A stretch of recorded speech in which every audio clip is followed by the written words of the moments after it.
Today, I'm reviewing the Myzone MC3 heart rate monitor. As soon as I opened the box, I was surprised at how easy the setup was. They even give you a small pamphlet to show you the step-by-step process to set up your device.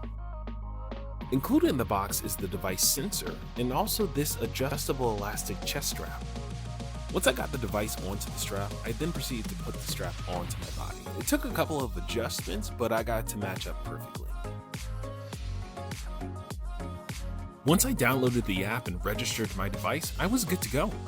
What's great about the MZ3 is that it records your progress all through the app, from the classes that you took to the goals that you want to hit and even your heart rate. So if you haven't gotten an MZ3 yet, I would definitely recommend it. You will not regret it.